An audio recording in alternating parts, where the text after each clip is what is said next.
Today, I'm dining at Core by Clare Smyth, one of London's most celebrated dining destinations. Core opened in 2017, and Clare Smyth's journey to this remarkable restaurant is nothing short of impressive. She joined restaurant Gordon Ramsay in 2002 as a sous chef, later leaving to work for Alain Ducasse at Le Louis Cannes in Monaco. Claire then returned to Gordon Ramsay's team in 2007 as the head chef, and from 2012 to 2016, she served as chef patron of restaurant Gordon Ramsay, a role that helped solidify her reputation as one of the industry's leading talents. And in 2016, she decided to take the leap and go solo, opening Core. Since then, the restaurant has gone from strength to strength, earning its first Michelin star in 2018, its second in 2019, and in 2021 it was awarded 3 stars, making Claire the first and only British female chef to hold 3 Michelin stars. At Core, the focus is on natural, sustainable food with an emphasis on using seasonal, locally sourced ingredients from dedicated farmers and food producers. Today, we'll be experiencing a menu that showcases the best of modern British gastronomy, combining bold flavours with creative techniques. So as I finish up my Negroni here, let's see what's in store for us today at Core. Firstly, appreciate a lovely physical menu. I've actually got a decent selection by the glass as well. There were 3 options to choose from: 2 tasting menus, seasons and classics, along with an a la carte option. I went with the classics menu and may have added in a couple of extras too. Oh, then they've got here the amuse and here the petit fours. It's cool. Gorgeous bouquet on the plate. So the champagne, I saw you got a 2015 Dom Perignon? Yes, absolutely. This is their seaweed, whiskey and seaweed, I think. Hi. How are you? I'm excellent, thank you. How are you? I'm so lovely. Thank you so much for asking.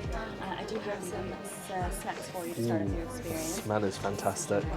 Start with biscuits, basic jelly eel. So the tart shell is actually crispy seaweed. Then you have a smoked eel cream, parsley jelly, then a couple dashes of the smoked vinegar to go on top. Next, you have a lobster. I have acreage lobster on a brioche bun, topped with the tarragon and Mary Rose dressing. Chef Pear's take on a Sunday roast. You had roast chicken with potato puree, gravy jelly, and the shell is made of crispy chickpea skin. And finally, you had this gougere. Changes based on season, so this year round is going to be mousse and pea. Okay, nothing standoutish at all. The bread, sourdough, lovely crust, great crumb.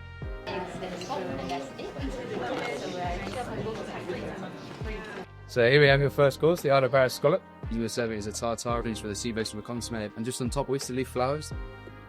And they've also just gone and got a sorrel, seaweed, something sorbet. Said it was a palate cleanser for after the scallops.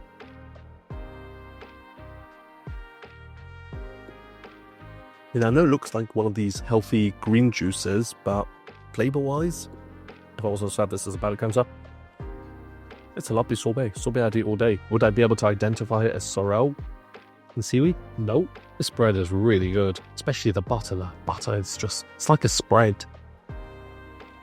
The beaten iconic and roe charlotte potato that's been cold beaten dull seaweed, topped with smoked herring and trout rolls, salt and vinegar crisps, finished with a beurre blanc. The aroma coming off that straight away is...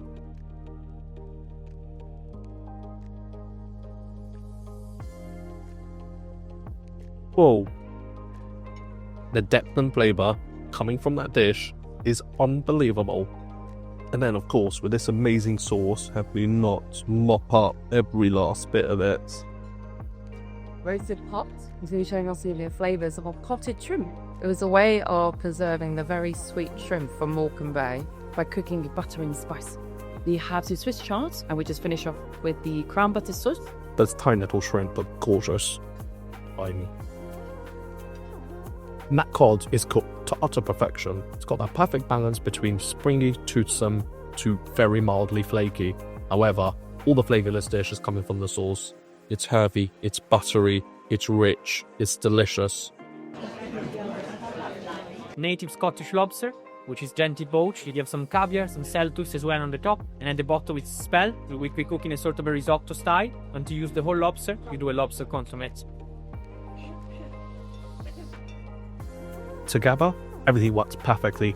From the chewy texture of that spelt risotto kind of thing, to the seafoody flavours and the earthiness, the salinity, the freshness. Perfect. I did want to ask, the larger green discs, was that asparagus? So those little green discs were actually called selters. First time hearing of that vegetable. Usually part of the lettuce family, hence that's light fibrous texture. It has the texture of a thick stem of asparagus, but it has that watery lettuce flavour. Glass of the new St. George from the domain Henri Goose. We hear beautiful tan rose slightly. Eagle, la sandina. Turn it up pesto from good sauce. Finishing everything with a Ben grated applebaum as well. Oh wow, look at these little individual slices.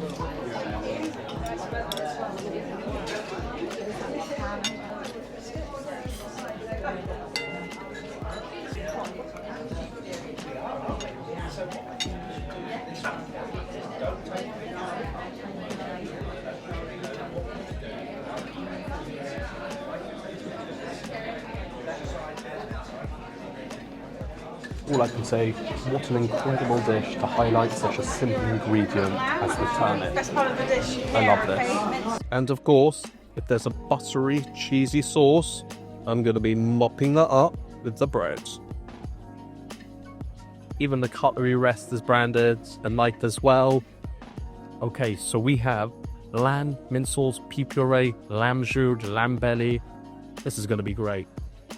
And they've even left the bowl of the mint sauce as well in case I want more.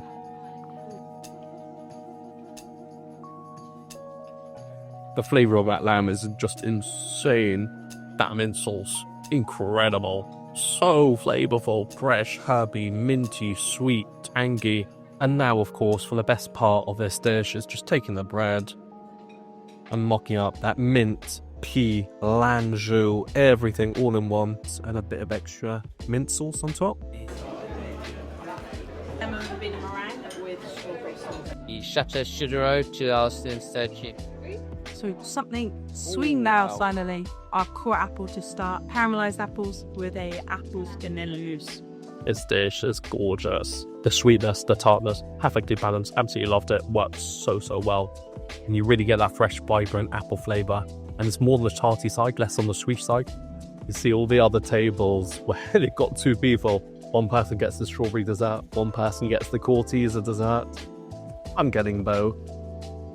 So, oh wow, it's so pretty. The decoration was a little mess. So we have lemon verbena meringue at the bottom, strawberry sorbet in the middle, and fresh strawberries at the top. We have the Corteser. The inspiration behind this is Maltesers. So we have aerated chocolate mousse, chocolate creme, hazelnut ice cream, aerated sugar puffs, and then some chocolate feather sauce. God, this is beautiful. So much of that dish is aerated. That's actually fairly light to eat and is nowhere near as intense and heavy than it looks. And these beautifully tempered feathers, that was quite possibly one of the most perfect desserts I had ever had. When it comes to table, it looks so almost intimidating, where it's going to be super rich, dark, Heavy. intense. Super light and I delicate. could eat 3 of those. Also, they've got a bar on the side, or whiskey and seaweed. And the cocktail I had was called whiskey and seaweed.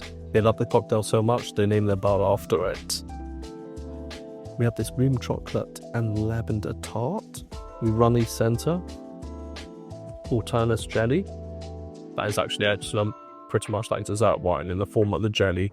And for our final bite today here at lunch is this Banyuls wine gum.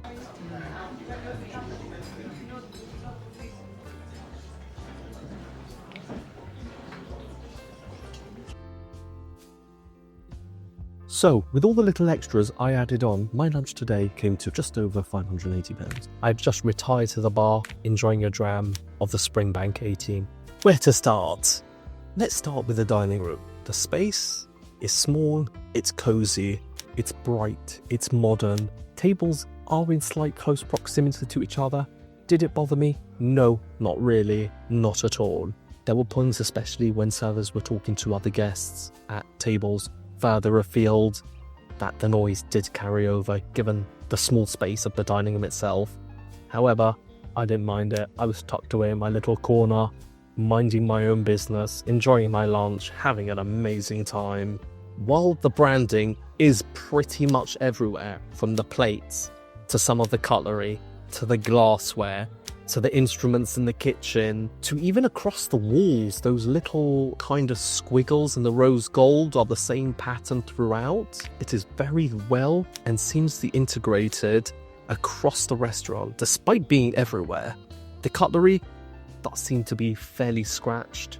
Some pieces even damaged to the extent whereby the servers put it on my table and then came back to remove it and replaced it with a different piece because it was marked. The same goes for the tables. They are beautiful tables. Top half leather, bottom half wood, on a gilded pedestal. It's not like a tablecloth where you can just change it and replace it. On my table, there were some indelible marks which could not be removed, and despite servers keep coming and seeing the marks and coming with their napkins to wipe it down, the marks didn't go away. It looks nice, it looks different, but at the same time, there's the maintenance and the upkeep of it. Onto the staff. They are all very well dressed in this full green suit, and I love it. It's a deep, dark green. They were all warm, friendly, chatty.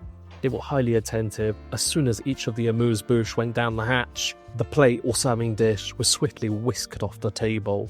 Yet, at the same time, it felt really unobtrusive. It didn't feel like they were standing off to the side waiting for you to finish your dish in order for them to come and take it. So it was that perfect balance between being attentive, yet not too obtrusive. I loved it. I do wish that when it came to the wines, it was as descriptive as they were with the menu and the dishes. And finally, the food. Easily one of the best menus I have had in London, period. The main menu itself, dish after dish after dish of incredible flavors, textures, ingredients, profiles, combinations. I loved every single bit of it. Outside of the cod dish, the amuse-bouche, fairly forgettable. My favourite one of the four was the gougere. Favourites for me from the menu today, that lobster dish, absolutely incredible. The lamb, that mint sauce was everything. And then onto desserts, that courtiser. Easily one of the best desserts I have ever had. I'm very fussy when it comes to desserts. It can't be too sweet, it can't be too rich and decadent, it can't be too heavy.